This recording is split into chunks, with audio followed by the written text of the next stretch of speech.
Senhor presidente. Membro suplente. Perfeito. Se nós fizermos uma análise macro, senhor presidente, a gente vai ver aqui, por exemplo, a esquerda ela domina as universidades. Nós vimos aí a quantidade de pessoas que foram agredidas só por estar com a camisa do Bolsonaro ano passado, um deles na Universidade Federal do Ceará. Teve o caso da ANB, do garoto que só estava com a bandeira da monarquia, literalmente caiu na porrada na universidade, né, o pessoal do Paz e Amor. Os jornais, a maioria deles, esmagadora, né, digo aqui, dos grandes jornais, são críticos, para ser eufemista, com o governo Bolsonaro, também tem o viés de esquerda. O cinema nem se fala. O cinema, o PT, via Lei Rouanet, comprou todos os artistas. Hoje em dia, quem puder assistir aí no YouTube os perrengues que o Josias Teófilo passa apenas por tentar encampar um vídeo sobre Olavo de Carvalho ou qualquer de suas obras em uma universidade ou indicações para festivais e não consegue. Os sindicatos nem se fala, o domínio da esquerda é completo. Não existe sequer uma notícia que eu tenha conhecimento, pelo menos, de um sindicato que tenha um viés de direita, um viés conservador. Os movimentos sociais, né? Cito aqui, por exemplo, o movimento feminista. A gente lembra que os protestos, inclusive com uma mulher defecando numa foto do Jair Bolsonaro em praça pública, uma professora, lamentavelmente, do meu estado de São Paulo, fazendo esse tipo de ação, enquanto que quando Lula fala as mulheres de grelo duro, nenhuma feminista fala nada. O movimento negro também, inclusive.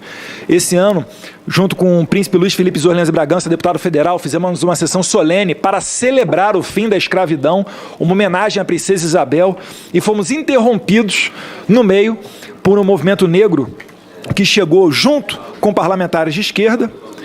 Só que só tem um flanco que a esquerda não domina. Que flanco é esse? É a internet. É por isso, Alan, que a gente tem aqui 62 mil assassinatos por ano. Ano passado, diversos órgãos noticiando um recorde de estupros contra mulheres. Nós temos oficialmente, ou tínhamos, 13 milhões de desempregados. Mas o que está dominando os debates? Fake news. O problema são os memes. É inacreditável que o povo se preste a pagar os nossos salários para discutir esse tipo de tema. Então, senhor presidente, nesse sentido, eu venho aqui dizer, né, até parafraseando os brasileirinhos, que o Frota disse que não gosta, né? Eu adoro, inclusive indico brasileirinhos. Eles fazem que diante desse tipo de embate a gente deve, na verdade, a fazer meme. E eu sou favorável que se mantenha o anonimato. Sabe por quê, senhor presidente? Se nós não tivermos o anonimato, outras pessoas serão intimidadas com essa atitude de trazer o Alan aqui.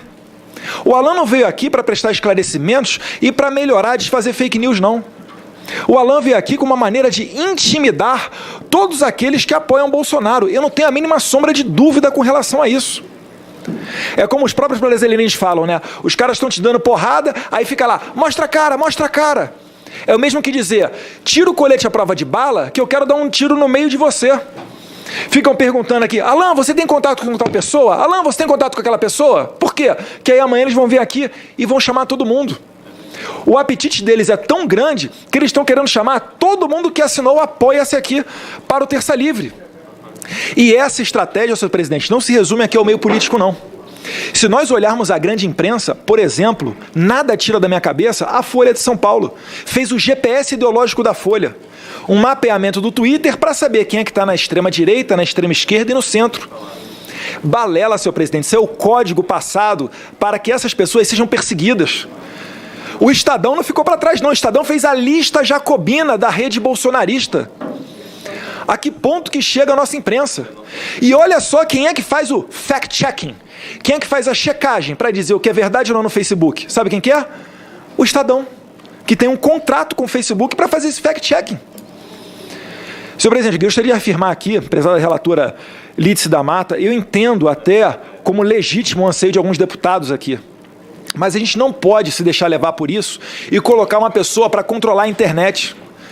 Porque hoje pode até ser que eu goste dessa pessoa. Se ela for indicada pelo governo Bolsonaro, pode ser que eu goste dessa pessoa. Vamos fazer um exercício mental aqui. Será que o pessoal da esquerda gostaria de que a pessoa que controlasse o que é verdade ou mentira fosse o Carlos Bolsonaro? Os senhores provavelmente vão dar até risada disso. E natural. Assim como eu não vou querer uma pessoa, qualquer que seja ela, do PT, para fazer esse tipo de controle. a melhor pessoa para fazer esse controle é o próprio cidadão. Vou exemplificar aqui. Muito se falou aqui da questão da fake news da suástica, né? Que inicialmente a notícia era: pessoas que apoiam Bolsonaro pegaram com uma faca, seguraram uma pessoa que era contra o Bolsonaro e desenharam uma suástica nazista no corpo dessa pessoa. Saiu a notícia. Até a Manuela Dávila, candidata a vice na chapa do Haddad, compartilhou essa notícia. Perfeito. Depois veio uma perícia da Polícia Civil identificando que aquilo dali era mentira, que foi a própria pessoa que se fez aqueles cortes. Eu não quero que a Manuela Dávila perca a liberdade dela para falar esse tipo de baboseira. Agora, tem que ser permitido que o Terça Livre, por exemplo, venha e coloque isso em público, porque a depender da Folha, do Estadão e do Globo, não vai mostrar. Consegue perceber como é que não pode sequer haver um contra? A gente está falando da Globo, da Folha, do Estadão contra o Terça Livre. Não pode haver um contra.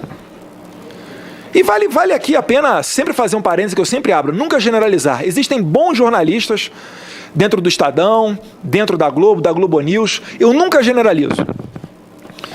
Seguindo aqui adiante, linchamento. Alguém falou, acho que foi até o Marco Feliciano, quem quiser entrar na vida pública tem que ter o couro duro, porque é difícil aguentar mesmo.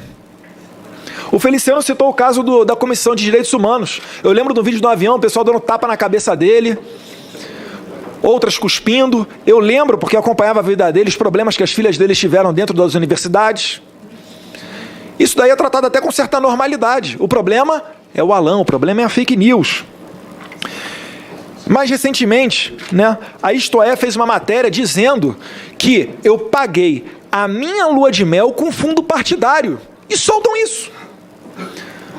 Eu quero colocar alguém para censurar Isto É? Não, mas eu quero ter o direito de falar que isso daí é uma reportagem lixo.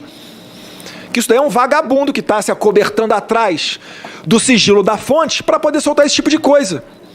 No mesmo momento que eu fiz, printei a tela do meu celular, do Internet Bank do Banco do Brasil e botei as faturas do meu cartão de crédito. Paguei em 9 parcelas ainda o bendito voo. Ainda faltam 2 parcelas para terminar o voo da lua de mel. E para além disso, senhor presidente, vou demorar não. Revista Época.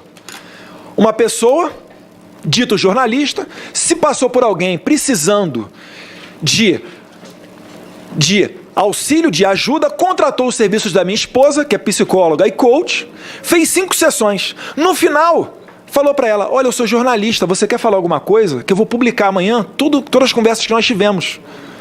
Isso é jornalismo, senhor presidente? Eu nunca vi o Terça Livre fazer isso, nunca. Talvez tenha se equivocado em alguma matéria, como qualquer um de nós aqui já pode ter feito. Ou provavelmente fez sem querer. Não são eles que estão sentados aqui nessa posição como se fosse banco dos réus. Então é esse o esclarecimento que nós temos que ter. E a melhor pessoa para saber o que é certo e o que é errado é o próprio leitor. Por exemplo, Carta Capital, Brasil 247, eu nem leio direito, porque eu sei que ali é um viés de esquerda profundo. O problema é a Globo, é o Estadão, é a Folha, que não se diz nem de direita nem de esquerda e fica soltando esse tipo de coisa para dar porrada no governo Bolsonaro com áreas de isenção. Mas tem todo o direito deles. Não cabe a nós aqui fazer uma lei para censurar. Então eu pergunto aqui ao senhor Alan, diante desse cenário, se o senhor se sente perseguido por demonstrar o seu pensamento e as ideias em que acredita.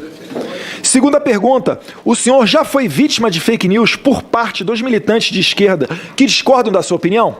E para finalizar, agradecendo, senhor presidente, a benevolência de vossa excelência. O senhor tem conhecimento de financiamento realizado pela SECOM com alguns blogs à época do governo Dilma e Lula? Havia influência no debate público à democracia? Eu pergunto isso até porque o Brasil Paralelo fez uma matéria demonstrando a blogosfera e indo nesse sentido, dizendo que como que era feito esse tipo de financiamento. E a imprensa, Alain, pode ficar tranquilo, eles estão desesperados, a grande imprensa, porque eles ainda não sabem como migrar para a internet. Você pega perfis, por exemplo, do Joaquim Teixeira, que anteontem teve a 15ª derrubada do Twitter, e faço questão de falar hoje, o perfil dele no Twitter é Joaca Teixeira. Você olha, um Reinaldo de Azevedo, o cara tem nem uma dezena de retweets ou de curtidas, depois de 1 hora de postado que ele quiser. Você vai no Joaquim Teixeira, é um show.